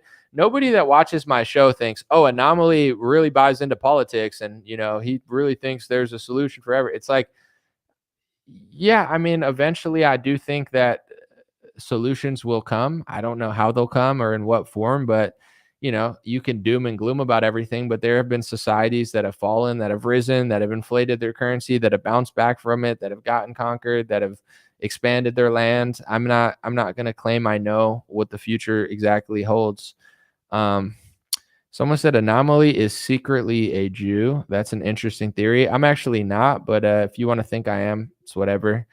Some people think I'm everything, so I have a very ethnic face or something. I don't know. I feel like I'm mostly white European, but I am part Puerto Rican. So when I mention stuff, sometimes, like if I report on anything that questions Israel, people on my Facebook page will be like, "You're a Muslim. Of course you agree with the Muslims." I'm like, I'm not a Muslim. I guess I look Muslim to people that are Zionists or something, and then to people that are critical of Zionism, I guess I look like a Jew. I don't know. You could think whatever. People could think I'm a Muslim. People could think I'm a Jew. I'm not, but if that makes you feel better, it doesn't really matter to me. I don't know. An Uber driver told me I look like Cat Stevens one time, and then I looked up old pictures of him and I was like, I could see that. Some people, when I used to rap, they said I look like a white Drake, which I never saw that, but I guess. So one guy calls me a caveman here. I'm not really sure why, but maybe he thinks I look like the caveman from the Geico commercial, which is pretty offensive, but that's okay. Luckily I have confidence, and a compliment from a beautiful woman could change that around in a second. That me looking at myself in the mirror looking like a caveman. So I don't know. You can think what you want, but I'm Italian, I'm Polish, I'm Puerto Rican, I'm Czechoslovakian. I've never done 23andMe or whatever, so maybe do you want me to do it and show you my ethnicity? I don't know. I don't want to give them my data, but I do. To be honest, I am curious to see like what I am, because I think my Puerto Rican grandma used to say she was part German and part like something else. Like, I don't know. So it's like part French, maybe she said part French and part German. So I bet I'm like 10 different things. And regardless of what I am, if I ever take a DNA test, like, I am who I am. This is how I was born. And I've done what I've done. I've said what I've said. And it is what it is. I don't know any other way to put it. Someone said Anomaly would be a cool cave mate. I don't know. Why would we be in a cave though? What scenario is that? Are we like deserted? Are we like just in a cave for no reason? Are we looking for bats on an exploration? Elon wants customer base back after getting financially trashed. He got Republicans buying now too. Wink, wink. Maybe. Someone said I'm rolling with about 30% German DNA. You or me? You? Okay. Is JP still being attacked by bats? Jordan Peterson? Was he being attacked by bats? Or did I what did I say? Oh, I said he looked like he was being attacked by bats. That's right. Because he was talking about like God or whatever, and he kept closing his eyes. He was like, is it like Noah who, built an ark? Is it like David who slay Goliath? And I was like, why do you look like you're getting attacked by invisible bats? He was like, they say the eyes are the window to your soul. So my theory is when you're talking about God, of course you could close your eyes and, think a little bit or get inspired. But to me, there's a difference between someone who looks really inspired and someone who could show you their soul versus someone that's hiding their soul because they're like, I'm talking about the Bible, but I don't really believe it, but I believe it, but I don't believe it. It's like, all right, bro, we get it.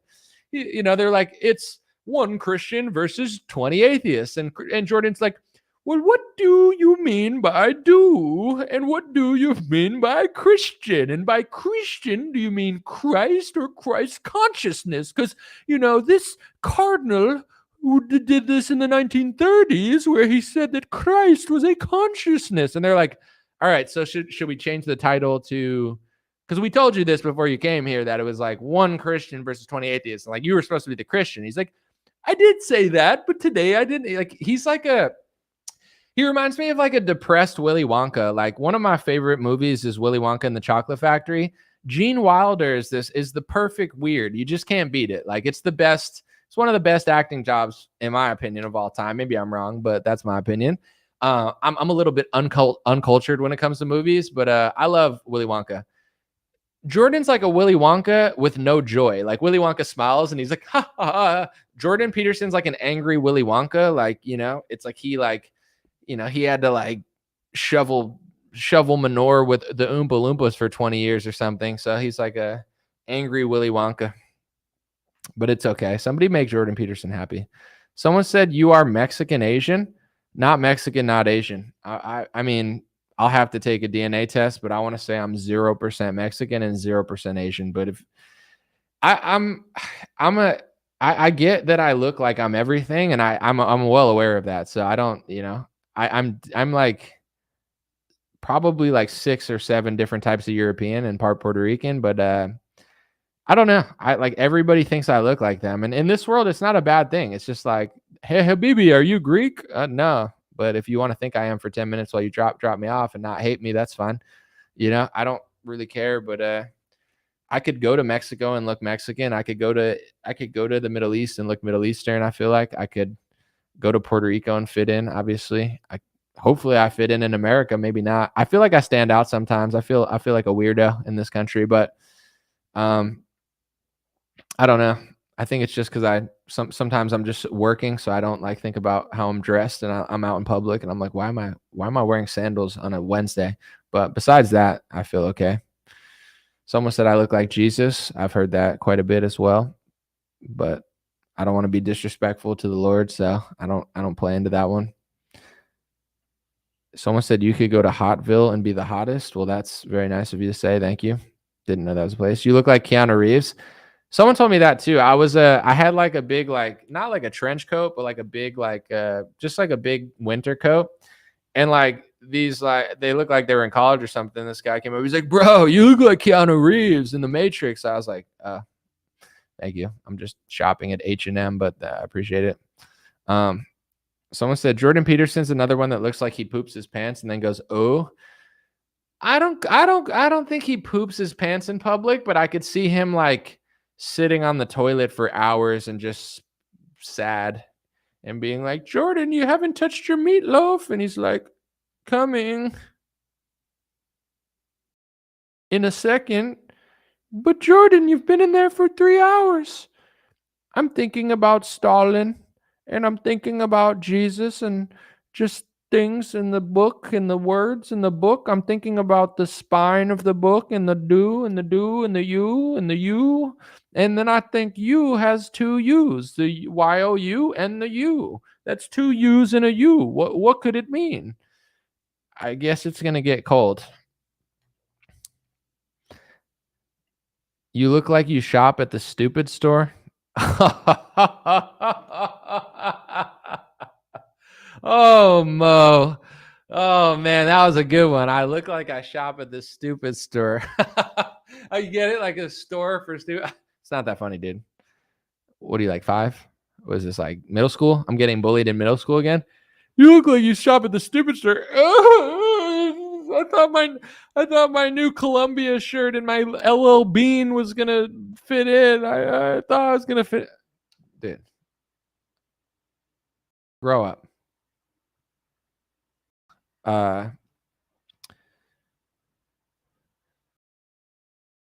Am I the only one that think that? Well, I'm not going to read that. And with respect to Dr. Peterson, I've already done enough. Let's move on. I was not trying to go there. Like some people are. Nah.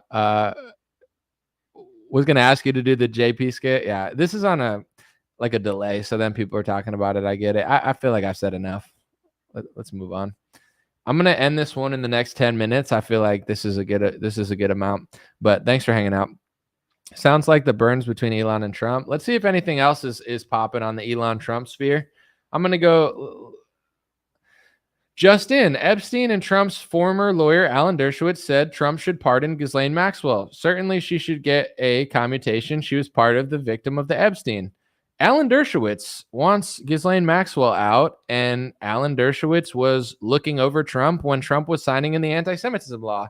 Trump's like, we need to pass hate speech laws for my donors, and Alan's like, yay, we got it. Oh wait, no, that's hate speech. I can't joke about that. I forgot. There's a special group of people like the Dave Portnoys. Dave Portnoys are special. Dave Portnoys can make jokes about you, but you can't make jokes about Dave Portnoy because Dave Portnoy is now Howard Stern. I forgot. I'm so sorry to the Dave Portnoys of the world. You're better than everybody. You are special boys and special girls. You get special laws and special rules, and everybody should not be allowed to have free speech against you because you're just so much better than everybody. So my bad. I didn't know what I was getting into. Let's see if Elon said anything. Anything? He's talking about his Tesla stuff. Nothing too crazy. Let's see what Trump's doing. Is he selling more NFTs on True Social? Trump's True Social, the ultimate boomer platform. All the boomers go to Trump Social to get their news. You cannot trust Facebook or Twitter. The only thing you can trust is Trump's truth. Trump Truths on True Social, where he lies like 1984. He says inflation is dead when it's literally alive, and the prices are down when they're up. Do you ever realize that Truth Social is like 1984? Trump goes on there and he's like, the vaccine is good and Bobby Kennedy should shut his mouth about my vaccine. It's a truth. Like Trump is like the... It's so bad. Wait, he's congratulations to the chairman of the Senate Committee of Science, Transportation, Ted Cruz. What does Ted Cruz know about science and transportation? Ted Cruz can't even follow the science of like getting in shape, so he doesn't look like sloppy potato salad yet. He's the head of our science department. What does he know? Great job numbers, stock market up big. At the same time, billions pouring in from tariffs. I mean, that's probably true. He's talking about the Fed and stuff. He wants them to cut rates, so his economy goes boom. Boom goes my economy. It went boom. And it was the biggest boom of all time. It was a Q boom. Some would say it was a Q boom. It was a Q boom. Boom. Q boom. Oh, Q boom. Oh, Q. Dude, I've been waiting for 7 years for a Q boom. Dude, I've been waiting for him to say that. Dude, Q said Q on a Q post 10 Q years ago, and he said a boom was coming, and now Trump did a Q boom. Q boom. Boom goes Q. Dude, this is the moment X22 told us about, dude. We have to listen to him. He told us about this. It was coming. In 2019, like something big would happen every day. Like Trump is like, every day is something with Trump. Like it's actually kind of fun. But like Q would be like hammer drops next week, hammer drops. And like something big would happen like on a Tuesday. And they'd be like, dude, Q told us a hammer would drop. I was like, okay, now I know your IQ's like lower than 90. Not because you believe some stuff on the Q post. They told a lot of truth. But because like you're not smart enough to realize if someone says a big drop is coming next week when literally something happens every single week for the past 5 7 years. Like big news comes out every day, literally all the time. And they'll be like, dude, there's a wildfire in Canada. Q said a boom was coming. It's like, bro, there's new every week, 50,000 like crazy things happen. And you're gonna credit an 8chan post because they said something was coming. Like, dude, it's an IQ test at that point. I'm like, now I know you're not that smart. Someone said, I feel like Trump is the embodiment of Kefja from Final Fantasy VI. I don't even know who that is. Who's Kefja? Let's see. Kefja Palazzo. He does kind of look like Trump, a skinnier Trump. Kefja Palazzo is a fictional character and main antagonist. Okay, I don't want to read all that, but he's like a clown-looking villain. That's interesting. What's my take on Candace's reaction to Elon's Trump saga? She says it's not a flex for Elon to mention that Trump is implicated with Epstein. I mean, I saw what she said. She's entitled to her perspective on it. It's definitely an interesting opinion, and she seems to like not like Elon that much, and not, and she likes Vivek. So I mean, we kind of like disagree. Like she likes Vivek. I don't trust Vivek. I think he's a snake and a total scammer. She seems to be a fan of his. She seems to be pushing against Elon more now. I feel like he wasn't lying about what he said, so I don't see the why, but I don't know. This is the great thing about people. Like I know Candace does whatever she's inspired to do, and she says whatever she believes, and I do the same. So I've made 3 videos the last couple of days that are like 3 hours long. I've said everything I think in it. So if what we said aligns, then we agree. If what we said doesn't align, then we don't agree. But I'm not really tripping over it. But I did see that. I did think it was like an interesting. Her angle was interesting on it. I mentioned to Sam Hyde too, because Sam Hyde said something about, he said F Dave Portnoy. So I commented on Sam Hyde's Twitter post and I said, oh, you got to do an Elon Vivek thing on this. And by Elon Vivek thing, I meant like he went really hard at Elon and he went really hard at Vivek. And it was, I thought, very entertaining. So I really enjoyed Sam Hyde's take on Elon Musk, and I enjoyed it on Vivek. So by telling him go Elon and Vivek on Dave Portnoy, I meant make a video on it because I want to hear your opinion on it. Candace responded to that, and she was like praising Vivek under my comment, which is fine, but I don't know if she thought I meant like, oh, Vivek's awesome. I meant no, like I want Sam Hyde to rail on Dave Portnoy the same way he did on Vivek because it was epic. I think one of my favorite videos of the last year was Sam Hyde talking about Elon. I thought that was brilliant. I thought that was one of the coolest videos I saw.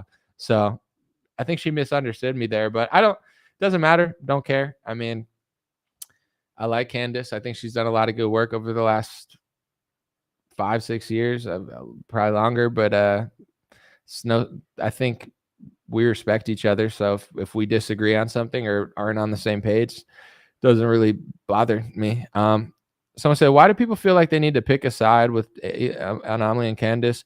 To be fair, I don't know if anybody was picking a side. I think they just said, what do you think about what she said? I mean, what she said to Elon, I think it's an interesting take. Like, why are you just saying this now if you really believe that about Trump? I don't have a problem with that. I think it's an interesting angle. Like, yeah, why say this now? Why bring your kid to the White House if you really believe this about Trump? It's a talking point. It's an interesting angle. Like it's not like I'm like, shut it down, don't say it. It's just not what I said, It's not what I said. It's not what I was inspired to think, but she thought that and she said it. And that's the good thing about social media. I guess everybody could say what they want to say. Like I have zero problem with it. I think it's fine. But yeah, I mean, like I said, like I do what I want to do. I say what I want to say. And if I thought everything the same as everyone else, then I wouldn't have.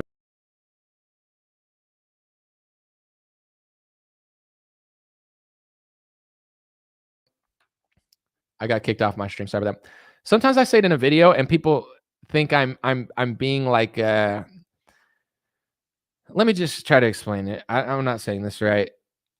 I'm not the type of person to throw somebody under the bus, and I'm not the type of person to distance myself out of cowardice. I will never do that. I will never do like I'll never be like that's my friend, but I hate them because I don't want to get in trouble. Like I'm not that guy. At the same time, I let people know that I am myself. So, for example, like me and Candace agree on a lot, but we also disagree on some stuff. And if you follow us for years, you're going to notice we sometimes have different opinions and perspectives on topics. So it's like, I guess what I'm trying to say is when people try to blame me for what someone else does or blame her for what I do, it's very disingenuous. Like they'll say, well, Candace said this, so now she's responsible for this tragedy. It's like, no, that's not true. You just hate what Candace says. How come Candace's response is she's responsible for a tragedy, but when you justify the killing of tens of thousands of women and children, you're not responsible, but she's responsible for having an opinion about something else? Like they play this stupid game of guilt by association. Well, they'll say, if you talk about this, you're responsible when someone does something crazy. And if you're friends with that person, then you're responsible too. So I just like to be honest. It's like, I'm never going to throw my friends under the bus. And to be honest, I do consider Candace a friend. But at the same time, I'm not responsible for who she is, and I'm not the same person. So hopefully this is like a good moment for people to realize we're not identical people. We have different opinions, we have different thoughts, and that's great. It's like, I don't want to be like, I'm friends with Jake Shields. I've been friends with Jake for years. He's a really nice guy, and I'm unapologetic about it. He's been great to me. But we're different people. This is not like a cop out, but it's like, he's a UFC fighter. He fought for the UFC belt. He won the belt in multiple other organizations. Like, I live the life that I live. I'm a hip hop artist. I've played shows. You know what I'm saying? Like, we're just not, we don't share a life and a brain. So when people will, like, Jake gets in a lot of controversy. So people will try to say anybody that goes on Jake's podcast is a bad person. It's like, that's not how the world works. And I'm also not going to like cower and be like, I'm not going to talk to Jake now when I've been friends with him for years because somebody's going to say I'm a bad person. It's very unfair, but at the same time, I'm not going to back down.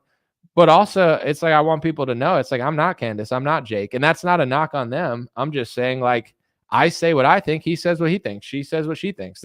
Candace covers a lot of stuff that I don't even know anything about. People always ask me, like, what do you think of Blake Lively? Because Candace is like really covering that. I'm like, dude, I'm a guy. I'm not saying that guys don't care, but like, that's like a girl's story. And I'm not knocking it. It's just like, I don't know anything about that. What do you like?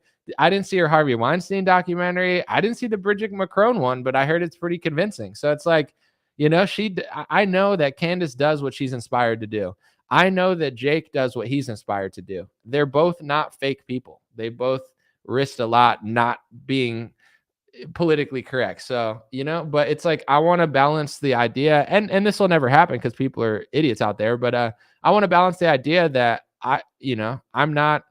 they're not responsible for everything I've ever said or done, and I'm not responsible for everything they've ever said or done. And also, people are not to be shamed off of podcasts. Like, basically what they want to do is they want to isolate people like Jake and Dan, people like they've done it to Nick Fuentes for a while, Owen Benjamin, like just name people that have created a lot of controversy.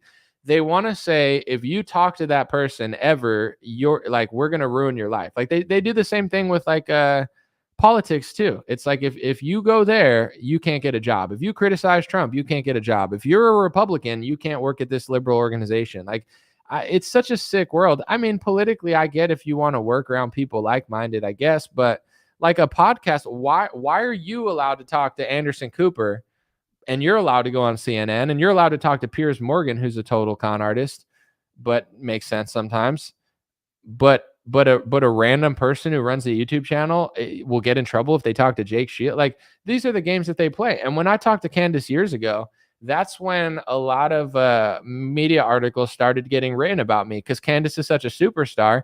And just the fact that I got on the radar of a lot of organizations, they started really being dishonest and just, annoying. But it's important to be honest about being different, but at the same time, not being a coward. So being a coward would be like, I'll never talk to anybody because I'm afraid. I'll talk to whoever I want, whenever I want. But that means saying yes and saying no to some things when I want to. I've said no to certain podcasts and just out of personal preference. But yeah, I feel like it's good to know that people are different, but I don't know. Either people accuse you of everything or that, I saw somebody recently too where they were like, your friend said this. It's like, there's people in my family that, I mean, I think a lot of my family agrees with some things that I say, but they don't really know everything I say, and I don't think they would agree with everything I say, but it's like, do I have to like harass my family every day to agree with me? So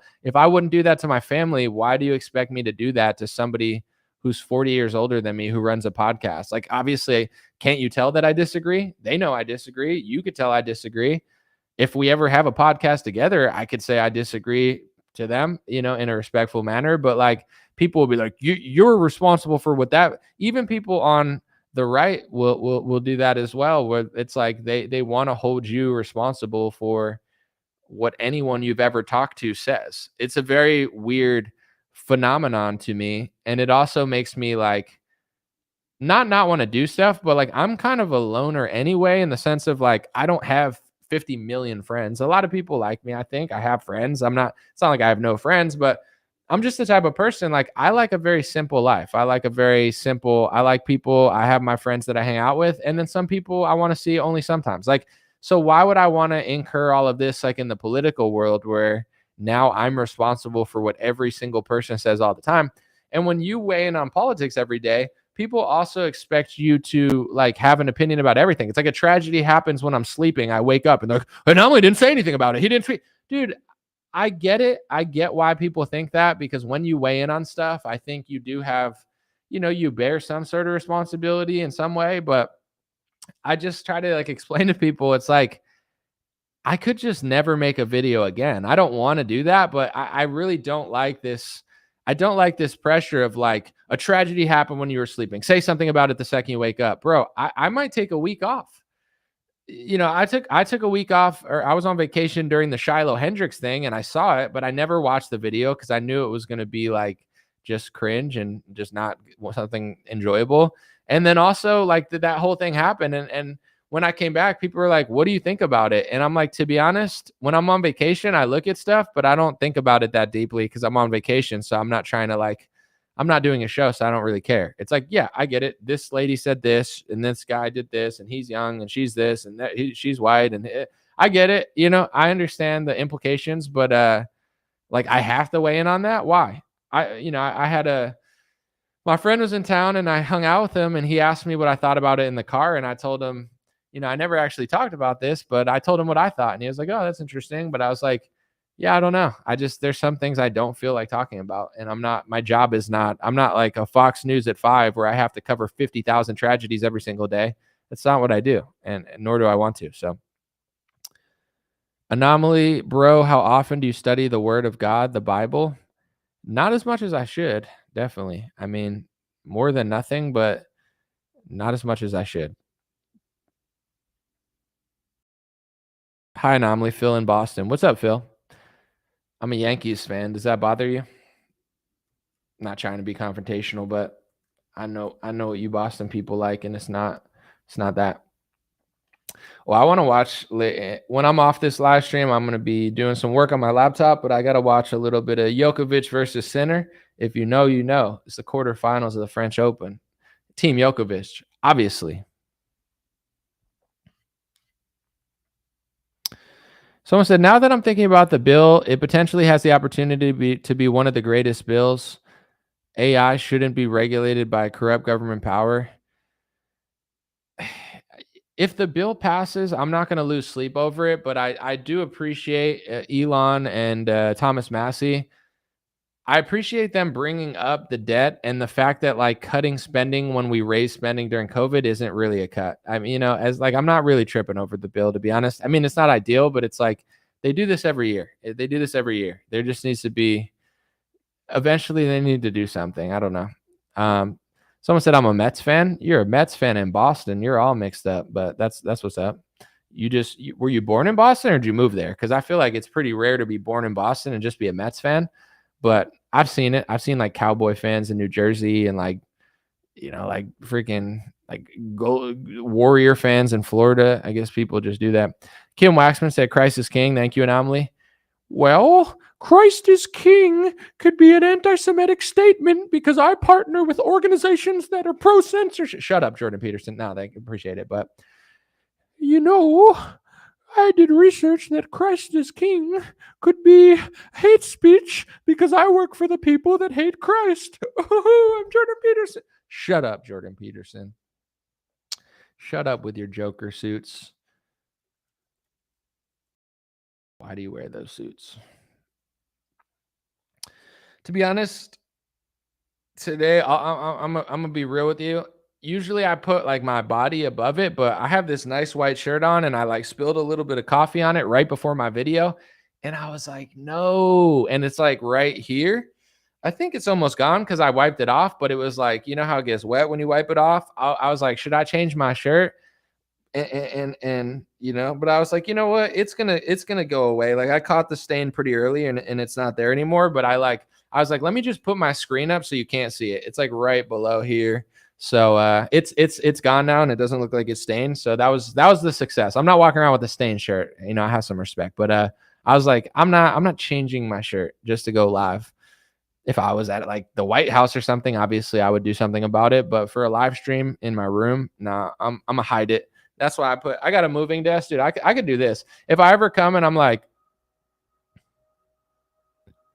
welcome to the, I'm like, hey guys, welcome to the Dream Rare podcast. They're like, dude, what's going on? No, this is just like, this is a new angle. I figured it looks really cool. I figure like this is the new wave. This is what they're doing on Twitch and TikTok. No, I'm just kidding. Anyway, where was we? All right. I'm going to end this live stream. Let me see. Also, when we really think about it, while Biden was handing out trillions every couple months for no legitimate reason, at least Trump brought trillions into investments. I voted for Trump. I feel like he's better than Biden. I know after everything I said, people are like, what do you mean? Like, he does do some things. Like, he tries sort of. You know, Biden's not trying at all. And their Try Hard 7 said, what do you mean believe? What do you mean believe? Try hard? Are you a try hard? You're trying hard? Yeah, like Trump, you know, like I'm rooting for the guy. He definitely does do some stuff. I've talked to people that brought their business back to the US and didn't even lose that much money because they said they were making such crazy profit margins that they could move their business back to the US and still make money. The tariffs could backfire. I see both sides, but I'm not going to sit and be like, he didn't do anything good. He definitely did bring some business or a lot of business back to America. And maybe long-term that does it. I'm a very thoughtful guy. Like I do believe that the tariffs could backfire tremendously. And I do think he was lying about some of the fair trade, but I'm not going to sit here and say like there's no possible way it could have a good impact. I already know just in my personal life, like 1 or 2 businesses that move their stuff back to the US. Me, I've never had that issue because I already do everything out of the US, but he's the most interesting character. I just think people need to question him a little more. Like, I'm not going to sit here and say Trump has never done anything good. No, he has done some good things, but the Epstein files are never going to come out until people like push him a little bit, you know? I feel like that's the truth. So it is what it is. Appreciate you guys. God bless you. God bless your family. God bless America. God bless the world. Check out Dream Rare or DreamRareBiz.com if you want some extras, or DreamRareLinks.com if you want to see all my links. Well, anomaly, where are all your links? Dude, that's interesting. DreamRareLinks.com. I'm the king of links. So I got my Facebook, I got my YouTube, I got my Rumble, I got my BitChute, I got my email list that I don't really use that much anymore. I got my Telegram channel on there. I got my music. It's all at DreamRareLinks.com because I'm a special boy with the special boy link. Appreciate y'all. Have a good day. I'll be back soon. Hey, what's going on, my friends? Just a few ways to stay in touch and support if you'd like to. The first way is dreamrare.com. We have blue beanies, black beanies, pink hats, other colored hats, freedom versus tyranny shirts, stay blessed long sleeve, God is great long sleeve, and lots of more cool items coming soon. Dreamrare.com. Check out the shop to support. Everything's made in the United States. Handpicked by